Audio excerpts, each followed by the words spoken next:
voyage de quelques semaines, même pas un mois à faire, ce voyage les a pris 40 ans dans le désert. Parce qu'ils ne comprenaient pas pourquoi Dieu les faisait passer par là. J'aimerais dire à quelqu'un, des fois, ce n'est pas Satan, ce ne sont pas les démons, mais des fois le retard qu'on a dans la vie, le fait de rester au même endroit, c'est parce que Dieu voit que tu n'as pas compris. Et même quand tu te dis, mais Seigneur, ça ressemble à quelque chose que j'ai déjà vécu, ça fait 5 ans. Pourquoi je retourne encore comme dans les mêmes épreuves? Qu'est-ce qui se passe avec moi? Qu'est-ce que tu veux m'enseigner que tu ne m'as pas enseigné? Quand tu penses à ça, tu n'as rien compris. Ça veut dire vraiment que Dieu t'a ramené dans cette classe parce qu'il y a des choses que tu n'avais pas compris, que tu n'avais pas retenues. La maturité dans la vie, c'est quand tu comprends pourquoi tu passes par certaines épreuves. Voilà pourquoi quand tu passes par des épreuves, pose-toi les bonnes questions. Si tu ne te poses pas les bonnes questions, tu n'auras pas les bonnes réponses. Comprendre pourquoi le désert, c'est le titre de notre enseignement.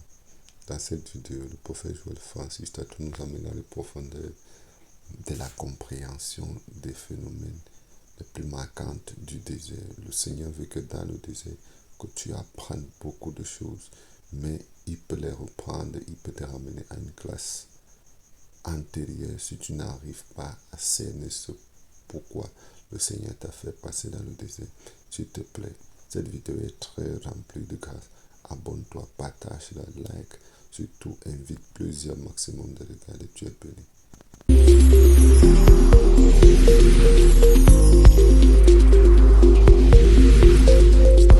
Aïe, aïe, aïe, aïe, aïe, aïe, aïe, aïe, aïe, aïe, aïe, aïe, aïe, aïe, aïe, aïe, aïe, aïe, aïe, aïe. Est-ce qu'elle a joie ce soir? La mort et la vie sont au pouvoir de la langue. Ce que tu déclares, c'est ce qui va arriver. Dieu a créé son monde par sa parole. Tu peux créer le tien par tes propres paroles. Dis amen bien. Dieu continue à diriger cette terre au bout de sa langue. Tu peux diriger ta vie au bout de... Dis avec moi, je suis propriétaire. Je déclare à quelqu'un, tu laisseras des terres à tes enfants, aux enfants de tes enfants, et tes arrière-petits-enfants posséderont d'autres terres. Je te vois être propriétaire dans ton ADN. Que ton sang entende la voix de ma parole. Que l'onction qui a sur moi se cristallise dans ton ADN. À partir de ce soir, tu es un propriétaire. Les événements vont s'aligner en ta faveur pour que finalement, fin de fin, ton nom se retrouve. Dis amen bien. J'étais à Kinshasa dernièrement après culte. On me dit, il y a quelqu'un qui veut me voir. Il me voit, il me dit, prophète, je te donne une terre. Il dit, quelle terre? 5 hectares. À Kinshasa, après l'aéroport. Je dis quoi? 5 hectares. 5 hectares. Dis à ton voisin, ce n'est pas n'importe quoi. 5 hectares. Il était même ici hier, au culte dimanche passé. Là, il a voyagé. Il m'a fait un message. Tu connais Marlène? Il m'a dit, ok, d'accord. Donc, il n'y a pas plus tard que deux semaines passées, on m'a montré mon document avec mon nom dessus et où je suis propriétaire. Et j'aimerais dire à quelqu'un, et puis c'est quelqu'un que je ne connaissais pas. Je ne le connaissais ni d'Adam, ni d'Ève, ni de Matthieu, de Jean, de Luc, de Marc ou de Barthélemy. Mais il est venu et Dieu lui a dit, tu feras ça pour l'homme de Dieu. J'aimerais dire à quelqu'un, Dieu passera par quelqu'un dont tu ne t'es pas attendu, tu n'as pas imaginé, parce que Dieu a 1000 moyens de te bénir. Église Port des Cieux, à la veille de nos 3 ans d'existence ici à Paris, j'aimerais te dire de la part de Dieu, la saison des bonnes nouvelles vient de commencer. Cette église n'est pas mon église, cette œuvre est l'œuvre de Dieu, et Dieu est trop responsable pour nous laisser sans terre. Nous allons dans les 3 prochaines années acheter aussi.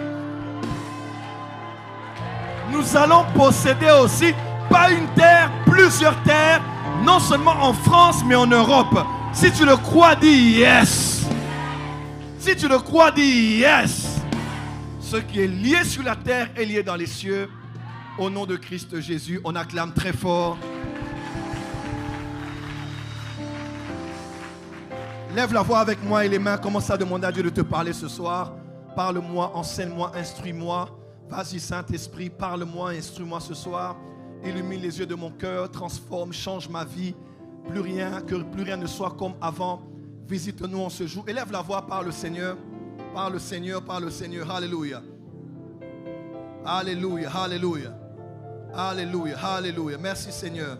Merci Seigneur, merci Seigneur. Merci Seigneur, merci Jésus, merci. Merci Père, merci Jésus, merci Père. Merci Papa, merci pour ta grâce. Merci pour ton amour, merci pour ta bonté. Merci pour ta grande miséricorde. Merci Jésus.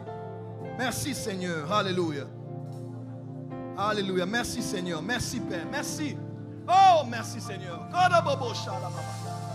Merci Seigneur, alléluia.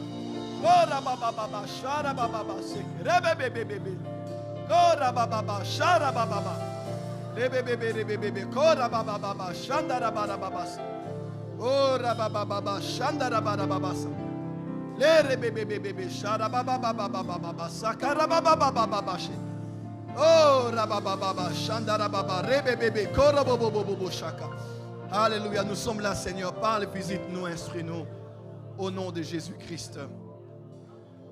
Au nom de Jésus-Christ, nous disons Amen. On acclame pour la parole du Seigneur.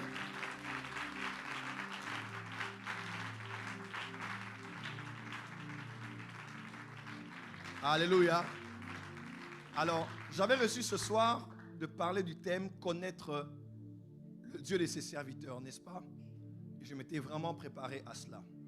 Alors, il s'est avéré que ce week-end n'a pas été très facile émotionnellement pour moi au niveau de la communauté, comme cela arrive des fois à Kinshasa, dans d'autres de nos églises. Il y a eu quelques petits soucis avec quelques personnes et mon âme n'était pas très bien. Et j'ai parlé au Saint-Esprit ce matin, j'ai dit Seigneur, je ne peux pas prêcher ce message. Parce que si je prêche ce message avec mon âme, je ne veux pas que mon âme utilise ce message pour affirmer certaines choses afin soit qu'on respecte l'autorité, qu'on... Vous voyez un peu? C'est un peu comme si ton mari te gifle le matin et le soir tu dois prêcher sur comment les hommes doivent traiter les femmes. Ouais, tu vois un peu? Donc, même si le thème est bien et que tu devais le prêcher en tant que femme pasteur, mais vu qu'il y a des antécédents le matin, il se peut que ton âme puisse s'immiscer dans le thème que tu as préparé.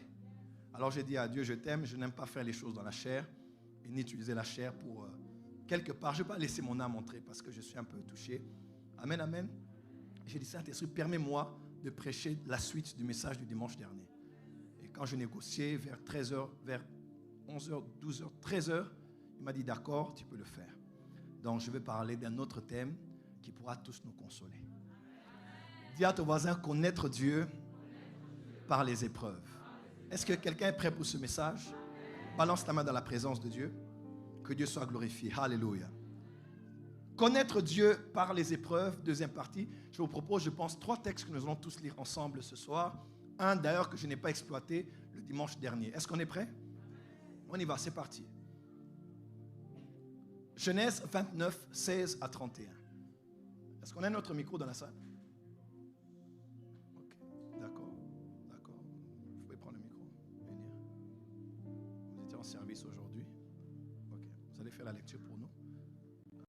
Genèse 29, 16 à 31. Parole de Dieu. Amen. Dès que vous terminez, vous donnerez au pasteur Julien. Or, Laban avait 2 filles. L'aînée s'appelait Léa et la cadette Rachel. Léa avait les yeux délicats, mais Rachel était belle de taille et belle de figure. Excusez-moi, là on dit Léa avait les yeux délicats. Y a-t-il une autre version ici? Léa avait les yeux délicats. On va revenir, vous allez nous faire signe, mais on continue la lecture, ok? On y va.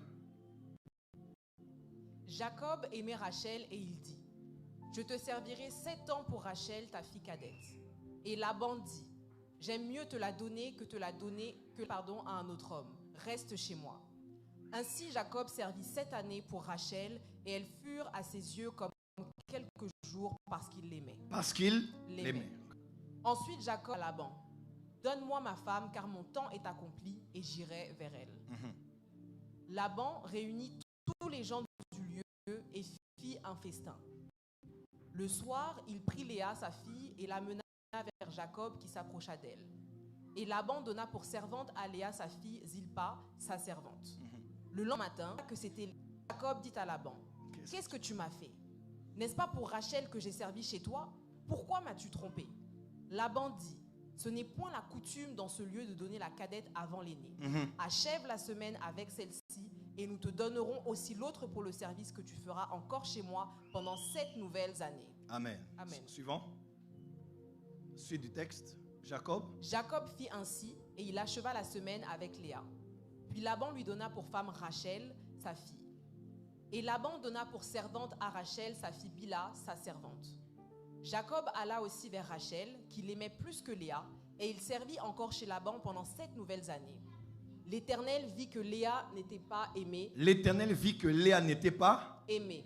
Et il la rendit féconde, tandis que Rachel était stérile. Amen. Tandis Amen. que Rachel était aimée et Léa n'était pas aimée du tout. Amen, amen. Amen. Deuxième texte, s'il vous plaît. Matthieu 13, 18 à 21. Matthieu 13, 18 à 21. Et puis Matthieu 13, verset 23. Vous donc écoutez ce que signifie la parabole du semeur. Lorsqu'un homme écoute la parole du royaume et ne la comprend pas, le malin vient et enlève ce qui a été semé dans son cœur. Cet homme est celui qui a reçu la semence le long du chemin. Celui qui a reçu la semence dans les endroits pierreux, c'est celui qui entend la parole et la reçoit aussitôt avec joie, mais il n'a pas de racine en lui-même, il manque de persistance, et dès que survient une tribulation ou une persécution à cause de la parole, il y trouve une occasion de chute. Verset 23. Matthieu 13, 23. Celui qui a reçu la semence dans la bonne terre, c'est celui qui entend la parole et la comprend. Il porte du fruit, et un grain en donne 100, un autre 60 et un autre 30. Remarquez avec moi, il est écrit, lorsqu'un homme écoute la parole du royaume et ne la comprend pas. Dis avec moi, et ne la comprend pas. Et ne la comprend Vous avez vu pas. les conséquences, n'est-ce pas? Au verset 23, on dit, celui qui a reçu la semence dans la bonne terre, c'est celui qui entend la parole et la... Comprend. Dis avec moi, compréhension. Encore, Compréhension. plus fort. Dis à ton voisin, en cette saison, tu as plus que besoin de la compréhension. Plus fort, compréhension. Encore, compréhension. Avec onction, compréhension. Plus que ça, compréhension. Encore, compréhension. Encore, compréhension. Encore, compréhension. Change de voisin, dis voisin, en cette saison, tu as besoin de compréhension. Passez le micro, pasteur Joly. Autre texte. Acte 7, 22 à 25 et le verset 30. Suivez bien cette lecture. Moïse fut instruit dans toute la sagesse des Égyptiens. Il était puissant en parole et en œuvre. Yes. Il avait 40 ans lorsqu'il lui vint dans le cœur de visiter ses frères, les fils d'Israël. Dis avec moi, il avait 40 ans. Il avait 40 ans. Plus fort, Il avait 40 ans. on y va. Il en vit un qu'on outrageait et prenant sa défense, il vengea celui qui était maltraité et frappa l'Égyptien. Il pensait que ses frères comprendraient que Dieu leur accordait la délivrance par Dis avec sa moi, main. il pensait que ses frères comprendraient. Il pensait que ses frères comprendraient. Plus fort, Il pensait que ses frères comprendraient. pour la dernière fois, Il pensait que ses frères comprendraient que Dieu, que Dieu leur accordait la délivrance par sa main, mais ils ne comprirent pas. 40 ans plus tard, un ange lui apparut. 40 ans plus tard, c'est-à-dire qu'il avait 40 ans, là maintenant il avait quel âge? 80. 80 ans, n'est-ce pas? 80 ans, 80 ans. 80 ans, s'il vous plaît. Français. 80 ans, n'est-ce pas? Plus tard, on y va? Un ange Lui apparut au désert de la montagne de Sinaï, dans la flamme d'un buisson en feu. Amen. C'est le dernier texte, n'est-ce pas? Ok, on acclame très fort. Merci, veuillez vous asseoir. Dans la présence de Dieu, veuillez vous asseoir. Est-ce qu'on peut bien acclamer pour la parole du Seigneur?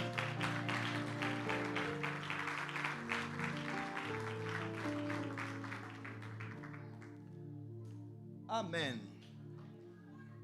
Alors ce soir, nous allons aller à la deuxième partie de l'enseignement qui a été exposé ici dimanche dernier, que je vous prie même de suivre encore sur YouTube parce qu'il est disponible. Amen. On peut gérer nos enfants. Merci. Amen. Dis avec moi, connaître Dieu par les épreuves. Plus fort, connaître Dieu par les épreuves. Nous avons dit, en parlant des épreuves, plusieurs définitions ont été données. Nous sommes même allés à faire la différence entre l'épreuve et la tentation. Et en parlant de l'épreuve, nous avons fait aussi allusion à l'épreuve dans le domaine scolaire, académique ou même de formation. Épreuve comme étant un examen, comme étant un temps durant lequel nous sommes éprouvés, un temps où nous sommes examinés, un temps où nous avons des questionnaires, nous devons répondre, où nous sommes testés pour passer à la classe supérieure. Quelqu'un est avec moi? Ou bien pour être gratifié ou gradué à la fin. Nous avons parlé de l'épreuve comme étant un examen. Et j'aimerais rester d'abord là. Dimanche dernier, je vous ai dit, généralement, lorsque nous passons une épreuve, un test ou un examen à l'école ou à l'université, les questionnaires qui nous sont posés, ou même les cases où nous devons cocher, n'ont souvent pas un lien strict avec ce qu'on a étudié. Amen, amen.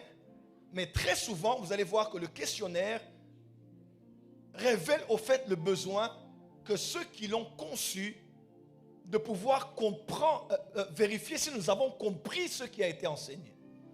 Ce que nous avons compris, puisqu'on ne veut pas former des perroquets qui retiennent les choses uniquement noir sur blanc, mais ceux qui comprennent le fond de ce qui a été enseigné. Ceux qui comprennent. Moi, j'ai fait les examens d'État à Kinshasa, système belge. Ici, on parle du baccalauréat, n'est-ce pas? Et lorsqu'on nous a donné les fiches avec les examens, mais c'était terrible, puisqu'on se disait, mais on n'a pas appris ça. Ou ce n'est pas exactement ce qu'on avait appris tout au long de l'année. On s'est concentré sur beaucoup d'autres choses, mais heureusement pour nous, on avait quelques personnes qui nous avaient dit, ne vous battez pas pour tout ce que vous avez étudié forcément. Allez dans tel autre sens, puisqu'on veut vérifier votre niveau de compréhension. C'est la compréhension qui vous donnera accès à la prochaine dimension. Et non uniquement la répétition noir sur blanc de ce qu'on vous a dit. Exactement, chers frères et sœurs de le Seigneur. Lorsque l'épreuve arrive aussi dans la vie chrétienne, j'ai remarqué que Dieu poursuit différents buts, selon aussi les personnes. Ton épreuve n'est pas mon épreuve. L'épreuve de ton couple n'est pas du mien. L'épreuve de ta préparation au ministère n'est pas l'épreuve de sa préparation au ministère. L'épreuve de sa carrière politique n'est pas les mêmes épreuves que lui, il aura quand il va accéder, avant d'accéder à l'élévation dans sa carrière politique. Autant il y a de personnes, autant Dieu agit différemment les épreuves selon les uns et les autres.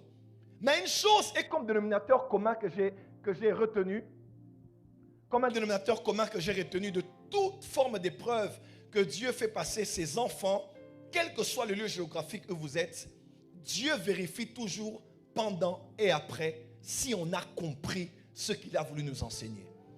Pourquoi? Parce que dans chaque épreuve, il y a des enseignements. Dans chaque épreuve, il y a des choses que nous devons retenir. Dans chaque épreuve, il y a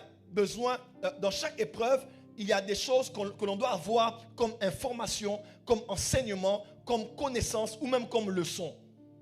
Alléluia. Un homme disait en son temps, je n'échoue pas. Soit je gagne, soit j'apprends. Amen.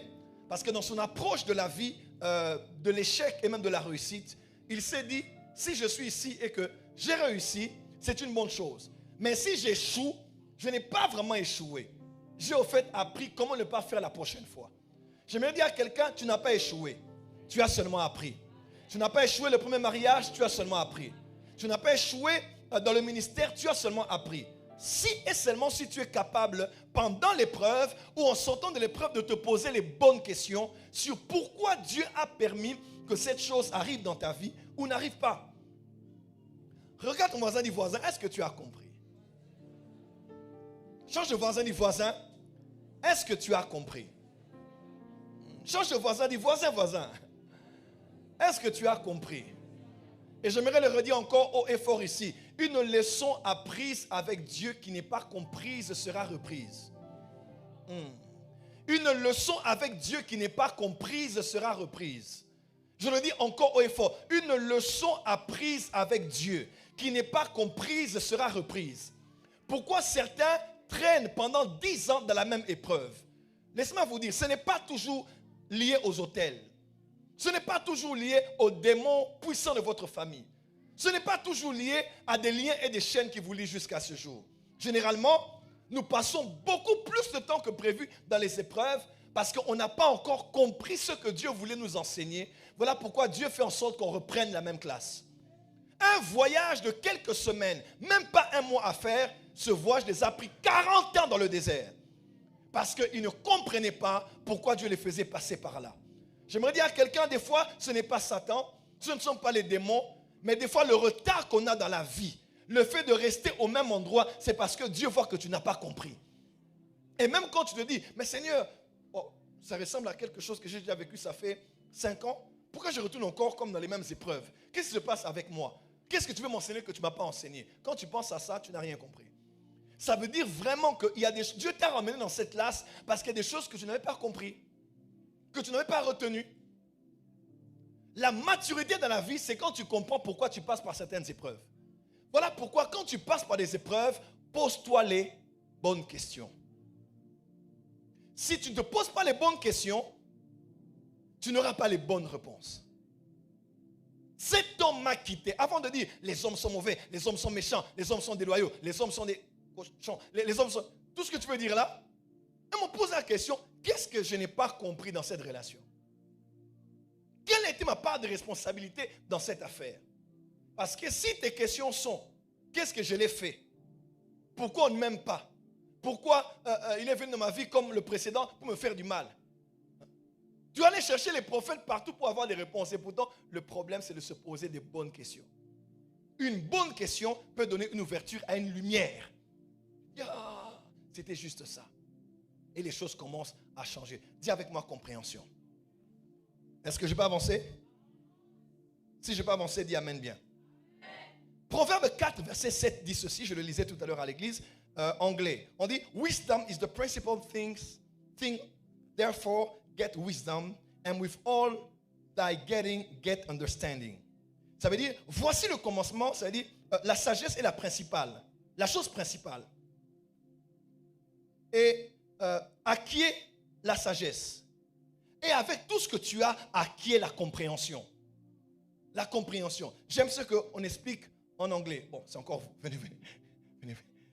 Venez ici. Ouais, voilà. D'accord. Parce qu'on dit, get understanding. Understanding, si on doit diviser cela en deux, il y a under et il y a standing. Donnez-moi une chaise, s'il vous plaît. Protocole.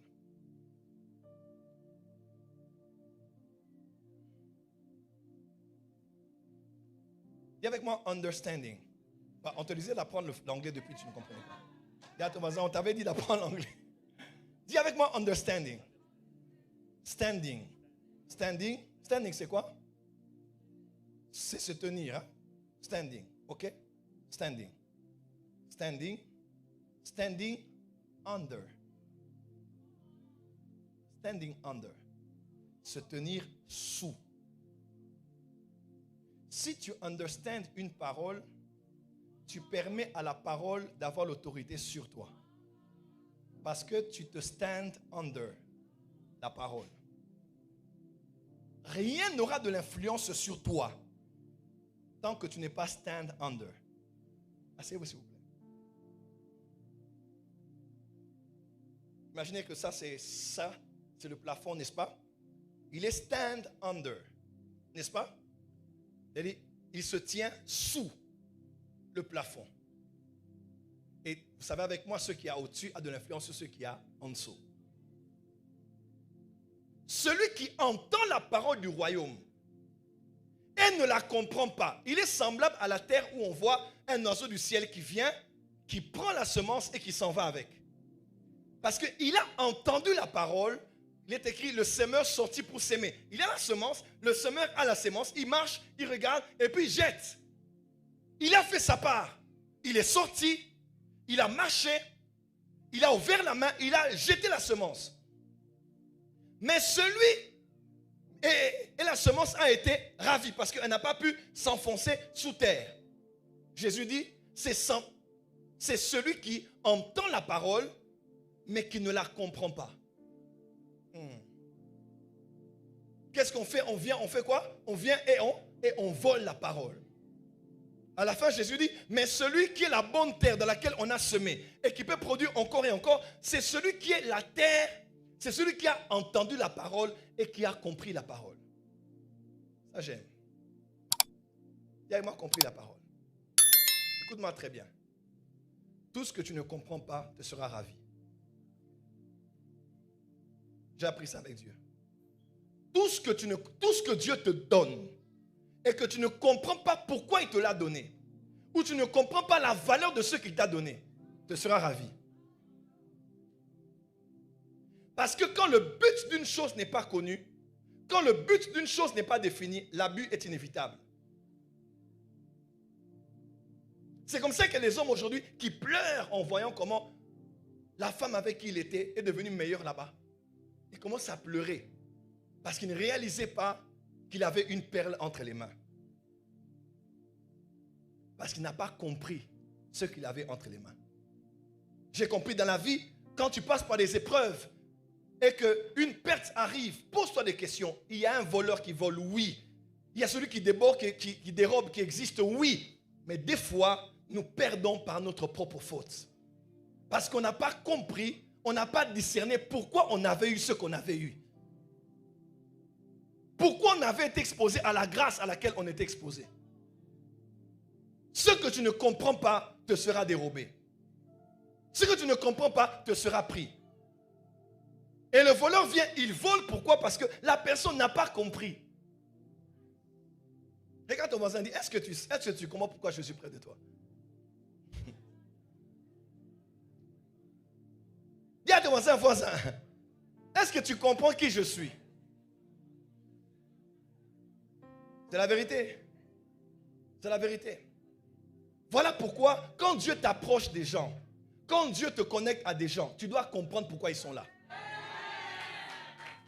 Je parlais à un de mes fils qui est prophète, ici en France. Je disais, fils, il faut qu'on prie, parce que généralement, Satan est spécialiste en dénaturation des relations. Dieu peut être là, il t'a envoyé une de tes filles, que tu dois former vraiment dans le ministère. Et puis, la proximité vient, et puis la dépendance naît, et puis le manque vient quand la personne n'est pas là, et puis l'amour commence à naître, nous sommes des humains, et puis quand les cœurs s'attirent, les corps s'attirent, et puis on cherche à se rencontrer, et puis il y a bisous et papouille, et puis il y a toucher et câlin, et puis il y a chimite à terre sur le tatami.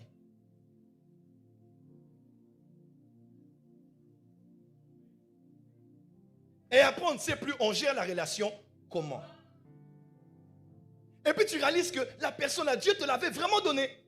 Elle avait vraiment un appel extraordinaire. Mais par manque de compréhension, pourquoi Dieu me l'a donné, on a changé une fille en amie, amie en intime, intime en copine. Et on a raté une destinée d'une femme qui pouvait changer toute sa nation et changer toute une génération. Quelqu'un me comprend? Voilà pourquoi il faut comprendre pourquoi je suis près de cette personne. Si tu ne comprends pas, tu passeras à côté de beaucoup de choses dans ta vie. Dis à ton voisin, tu dois comprendre. Oh my God. Ma prière aujourd'hui est que tu comprennes pourquoi Dieu t'envoie certaines personnes. Quelle que soit la personne qui vient, tu dois discerner. Dieu peut t'avoir, Dieu est là, il t'a donné la femme de ta vie. Il t'a donné l'homme qu'il te fallait. Mais tu n'as pas compris. Tu ne t'es pas posé de bonnes questions pour avoir les bonnes réponses.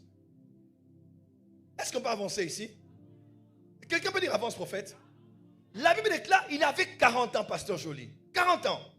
Il vient vers ses frères, poussé de l'intérieur. Merci beaucoup. On acclame très bien pour Papa Understanding. Papa Understanding pour vous.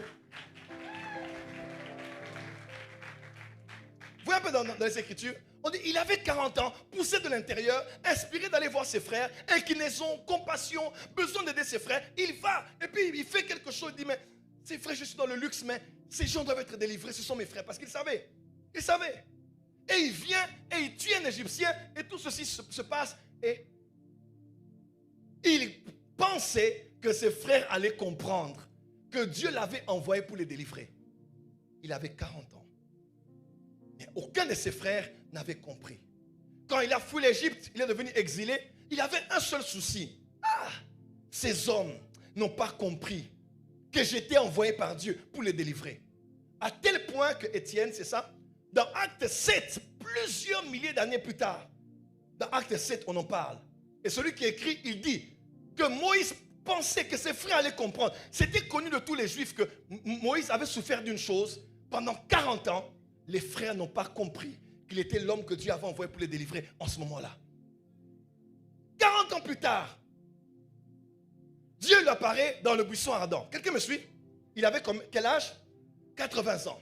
Dieu l'appelle et lui dit, ben voilà, maintenant, je suis, vas-y, je t'ai envoyé, j'ai vu la souffrance de mon peuple et que vous connaissez. Et Moïse se lève, il part et il libère Israël de l'Égypte. Quand vous lisez Exode chapitre 12, la Bible déclare que les enfants d'Israël sont sortis de l'Égypte 430 ans après. 430 ans après. Question. Dans Genèse 15, quand Dieu parlait à Abraham, il disait, ton peuple sera servi pendant 400 ans. Dieu a parlé du haut des cieux, le Dieu Tout-Puissant, a dit 400 ans, fixe, net. Ce peuple sera asservi, après il va sortir. Mais quand la parole s'accomplit, Exode chapitre 12, ils sortent les mains levées avec la musique de Myriam, avec le bruit du tambourin. Ils sortent de là 430 ans après. Seigneur, as-tu menti? La prophétie était-elle fausse? Était-elle retardée? Pourquoi Dieu dit 400 ans et il y a 30 ans de plus? L'histoire dit clairement, quand Dieu avait envoyé Israël quand Dieu avait envoyé Moïse pour aller délivrer Israël à cette époque-là, quand il avait 40 ans, Israël était à sa 390e année. 390 ans. Il reçoit à cœur d'aller les libérer. Certainement, Dieu voulait les libérer plus tôt même que prévu. Mais à 390 ans, 390 ans, ils n'ont pas compris. Et 390 plus 40 ans est égal à 430 ans. À vrai dire, ils auraient pu être délivrés déjà bien avant. Ils auraient pu être délivrés bien avant, mais parce qu'ils n'ont pas compris. Il y a des gens ici, vous allez pleurer d'église en église, de pasteur en pasteur, de prophète. Ce n'est pas Dieu qui est le problème, c'est parce que vous n'avez pas compris. Pas compris certaines leçons, pas compris ce que Dieu te reproche, pas compris le sens de quelqu'un que Dieu a donné dans ta vie. Parce que tu n'as pas compris, tu vas pleurer sur toi-même. Il y a ton voisin, d'où viennent les 430 ans? Il y a ton voisin, manque de compréhension. Proverbe, Salomon dit, avec tout ce que tu as, acquis la sagesse, c'est la principale, mais avec tout ce que tu as, acquis la compréhension. En hébreu, c'est le même mot que intelligence. Parce que celui qui comprend, il est intelligent. Il faut comprendre. Il faut qu'on comprenne. Dis à ton voisin, comprends-tu pourquoi tu es à la porte des cieux? Ah, ça c'est important. Hein? Ça c'est important. Si tu es venu uniquement parce que tu vas avoir la solution à ton problème, tu partiras quand tu l'auras. Ou tu partiras quand ça tarde d'arriver. Et si tu pars, ça ne me dérange pas, gloire à Dieu, bye bye. Parce que tu n'es venu que pour avoir quelque chose d'ici comme chez un féticheur. Je ne dis pas que les visiteurs doivent rester. Non, il y a des gens qui viennent, ils sont bénis et puis ils peuvent continuer le chemin. Mais si Dieu t'a envoyé dans cette vision, dans cette mission, tu dois comprendre qui sont les gens auprès de qui Dieu m'a envoyé.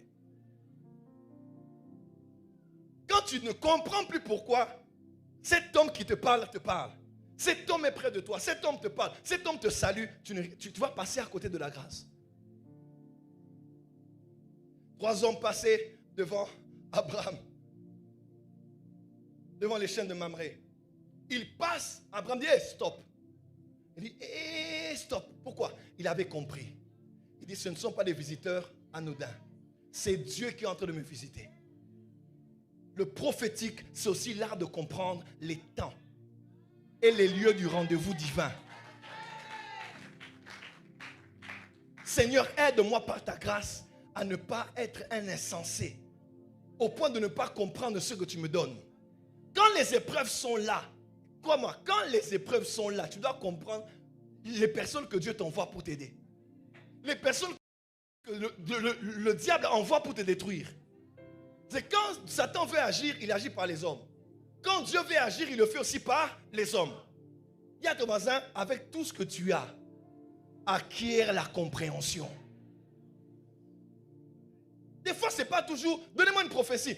Papa, tu vas aller jusqu'où comme ça? C'est un distributeur de prophéties ou comment? Des fois, tout ce dont tu as besoin dans la vie, c'est la compréhension. Je veux comprendre pourquoi. Le parce que du pourquoi. Pourquoi? Si tu ne comprends pas ça, tu pleuras sur toi-même.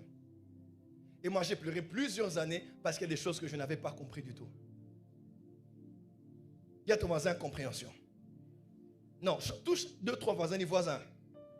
Tu as besoin de compréhension. Écoutez. Come on. Hébreux 5, verset 11 dit ceci. Nous avons beaucoup à dire dessus et des choses difficiles à expliquer parce que vous êtes devenus lents à comprendre. Écoutez-moi. Celui qui a écrit Hébreux, il dit, vous qui devriez déjà être des maîtres, mais vous êtes encore arrivés à être des élèves. Vous avez encore besoin de lait. Il dit pourquoi? Il dit, j'ai beaucoup de choses difficiles à vous dire, mais je ne peux pas le dire parce que vous êtes devenus lents à comprendre. En d'autres termes, vous devez quitter du statut d'élève à maître. Mais la prochaine dimension vous est inaccessible parce que vous êtes difficile à comprendre. Écoutez-moi, il est impossible d'aller à la prochaine étape sans compréhension. Tu devais déjà être un maître. Oh my God. Tu devais déjà être un pasteur. Il y a des gens qui aiment qu'on puisse les materner. Donc on doit prier pour toi, on doit gêner pour toi, on a prié pour toi, on a dit, maman, mais toi qui devais déjà commencer, toi maintenant, commencer à prier pour les gens, à enseigner aux gens, à encadrer les gens. Il faut toujours qu'on te porte comme un bébé, un bébé. Il te faut toujours ta trottinette, il te faut toujours ton biberon, il te faut ta sucette. Non, grandir aussi est question de volonté. Oui. Dis à ton voisin, grandir est une volonté. L'âge est un chiffre, mais la maturité est une volonté. Vous devriez déjà être des maîtres. Vous savez, quand Dieu le fait passer par les épreuves, il veut te donner un cours, te donner une formation pour que tu passes à la prochaine étape et que tu aides ceux qui passeront par là. Mais toi déjà là, tu ne veux rien comprendre. Toi c'est seulement feu, fire, démon, feu. Le feu, le sang, alléluia. Tu vas traîner dans cette étape-là. Parce que ce que tu dois tirer de cette étape, de cette épreuve, ce ne sont pas les fire, power. Il y a des gens qui sont forts en âge, blocage, freinage, âge, voyage, mariage. Tout est âge pour eux. C'est les requêtes principales de prière. Dis à ton voisin, compréhension. Si tu ne comprends pas, tu ne passeras pas à la prochaine dimension. Tu vas traîner là dans ta vie chrétienne. Toi qui dois déjà commencer à former les gens, à prier pour les malades. Tu es toujours au cas de, on a prié pour moi, j'ai encore mal. On prie pour toi aujourd'hui, après, il a aussi prié, mais j'ai encore mal. Toi qui devais imposer toujours les mains et guérir les gens de cancer. Mais tu ne sais même pas comment réagir à la prière de guérison. Papa, quand on prie pour toi, on a prié pour toi, des fois, Smith Wigglesworth disait, quand on prie plus d'une fois pour certains sujets, c'est l'incrédulité. La persévérance dans la prière est une chose, mais l'incrédulité, la persistance dans la bêtise en est une autre. Quand on prie et que tu es malade, on dit tu es guéri au nom de Jésus et tu dis je reçois la guérison. Amen. On finit de prier et que tu pars. Même quand tu as mal, ne dis pas oh j'ai encore mal, la maladie est encore là. Daddy, j'ai encore mal. Quand tu dis ça, tu annules la prière qu'on t'a donnée. Parce que tu as dit j'ai reçu. Recevoir ne veut pas dire ne plus sentir. Recevoir veut dire croire que ce que j'ai reçu est fait. Et que même quand le contraire se manifeste, où les choses persistent, je dis à la maladie, j'ai déjà été guéri. Et trop tard, tu dois partir parce que Jésus m'a déjà guéri. Oh Seigneur, on veut un enfant, on n'a pas d'enfant. Quand Dieu dit vous avez eu l'enfant là, et qu'un mois après tu vois encore tes règles. Oh Seigneur Jésus, je n'ai pas vu l'enfant. C'est toi qui détruis la prière que tu as reçue. Parce que la foi, c'est agir en fonction de ce qu'on croit qu'on a reçu. Croyez que vous l'avez reçu et vous le verrez s'accomplir. Et une formation des choses qu'on espère et une démonstration. Comme on a prié une fois, papa, ça fait encore mal, mais la prière que tu avais déjà faite a produit des effets. Je suis guéri. Ma fille, comment ça va? À vrai dire, la réalité, ça fait mal. Mais je crois que l'onction que tu as déversée sur moi la dernière fois a déjà résolu. Ce n'est qu'une question de temps. Même un serpent peut continuer à rouler à terre même si on l'a coupé la tête. Ça veut dire que papa, tu as prié déjà pour ce cas-là. La tête du serpent est déjà de l'autre côté. Il continue à tourner, à rouler à terre. Mais ça ne veut pas dire qu'il est vivant, il est déjà mort. C'est ça comprendre. Sinon, tu passeras, au lieu que tu sois maintenant professeur des élèves dans l'église, toi, toute ta vie, c'est autour d'une maladie, autour d'une stérilité, autour d'un combat. Tu es sûr que Dieu t'a appelé dans la vie chrétienne pour qu'on traite seulement ton problème que tu as. Il y a un moment dans la vie, il faut aller au-dessus. Qui a compris ce que je dis ici? Non, tu n'as pas dit amen. Qui a compris ce que je dis ici? Dis à ton voisin, tu es invité à la prochaine dimension. L'invitation s'appelle compréhension. Quelqu'un me comprend? Si tu ne comprends pas, tu n'avanceras pas. Vous étiez censé être des maîtres. Donc c'est toi qui devais déjà être pasteur de l'église de Lyon, pasteur de l'église de Bordeaux. On devait déjà t'envoyer là-bas. Ça fait 3 ans où tu étais avec moi à mes côtés. Moi, je forme des soldats. Regardez tous les fils que j'ai formés. Moi, en 2 ans, 3 ans, je peux faire de toi un grand prophète. Mais tu m'as fréquenté pendant 3 ans. Tout ce qu'on connaît aujourd'hui, c'est les frustrations. Tu ne vois pas que tu es distrait? Tout ce qu'on connaît, c'est t'as aussi la prière, mes problèmes aussi n'avancent pas. Tu penses que Dieu m'a envoyé seulement pour ton problème? Il m'a envoyé pour ta formation, ta maturation, l'élévation de ton appel. Et je vous dis la vérité. Des fois, je pleure, je me dis, mais ces gens ont une grâce d'être avec moi tous les jours. Ceux de Kinshasa, je le disais ça aussi. Hein. Ça fait quelques années, j'étais à Kinshasa. Je disais, je suis avec vous ici. Vous ne comprenez pas pourquoi je suis là. Dans peu de temps, je ne serai plus toujours là. Et vous allez commencer à pleurer. Je dis, je suis au bureau. Hein. Personne ne veut me demander, papa, c'est quoi ça dans la Bible? Vous passez, et vous rentrez à la maison. Et je sors en dernier de l'église. Je finis le culte, je reste là, je traîne, je salue les gardiens. Personne ne vient pour dire, papa, explique-moi telle chose de la Bible. Papa, prie pour moi. Papa, comment on fait telle chose? Personne. Les temps viendront, je serai parti tout le temps. Et vous allez pleurer de ne pas m'avoir avec vous. Et ils pensaient que je mentais. Aujourd'hui, ils ne m'ont plus tous les jours. Ils pleurent de m'avoir. Ils me cherchent au téléphone, je n'ai plus le temps parce que je m'occupe de vous ici. Voilà pourquoi Jésus a dit, le royaume vous sera ravi et sera donné à un autre peuple qui en portera les fruits. Et je vous dis aussi à vous de Paris, aucun pays ne peut me retenir pendant longtemps. Je suis ici pendant un temps. Ça peut être 1 mois, 1 année, 10 ans, 20 ans. Mais si tu ne comprends pas pourquoi tu es là près de moi, tu n'es là que pour les photos, ma fille. Tu vas rater.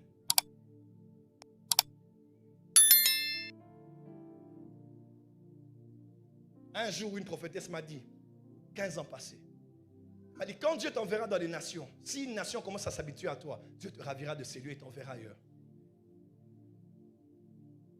Regardez la qualité des fils et des filles que je produis par la grâce de Dieu. Toi, tu peux être même plus que ça. Mais si tu crois que me voir à la fin du culte, c'est seulement pour daddy, c'était bien. Daddy. Ton daddy ne sera plus là, il sera maintenant au Canada. Ou il sera aux États-Unis. Ou j'irai vivre en Martinique. Après, tu lui diras, il était ici. Tu vas chercher un billet d'avion et pourtant tu m'avais gratuitement. Tu peux déjà être un maître. Est-ce que mes filles spirituelles sont ici? Oh, est-ce que mes fils sont ici? Vous n'êtes pas à la porte des cieux que pour la solution de vos problèmes. Peut-être que tu cherches un miracle, mais Dieu te forme pour être un miracle. Peut-être que tu cherches une solution, mais Dieu te prépare à être la solution des problèmes des autres. Et tu sais, des fois le mystère de l'appel, c'est des fois, toi tu as une blessure, tu n'es pas encore guéri. Mais Dieu commence à t'appeler pour former et guérir les autres. Et c'est pendant que tu guéris les autres que tu commences à voir que ta plaie commence à sécher. Un jour, tu dis, waouh, j'avais ce problème, mais en servant Dieu, en vous donnant de l'espoir, parce que ça arrive. Tu dis aux gens, sois guéri, il est guéri, mais toi, tu es encore blessé. C'est ça le mystère de l'appel. Pourquoi Dieu garde la blessure quand les autres sont blessés et que tu dois guérir? Parce que Dieu veut que tu comprennes ce que ça fait que d'avoir mal dans une blessure. Pensez que je vous prêche parce que j'ai tout ce qu'il faut? Non, dans mon foyer, il y a des choses que je cherche, que je n'ai pas encore reçues. De ma vie en tant qu'être humain, en tant qu'homme à mon âge, je cherche, je n'ai pas encore reçu. Dans le ministère, je vois les autres, je vois ma vie, je n'ai pas encore reçu. Mais est-ce que ça m'empêche de venir prêcher? Non. Paul a dit, la mort agit en nous, mais la vie agit en vous. Le mystère, c'est quand toi, tu peux te sacrifier pour que les autres reçoivent. Dis à ton voisin, nous sommes à la porte des cieux pour grandir. Acclame très fort.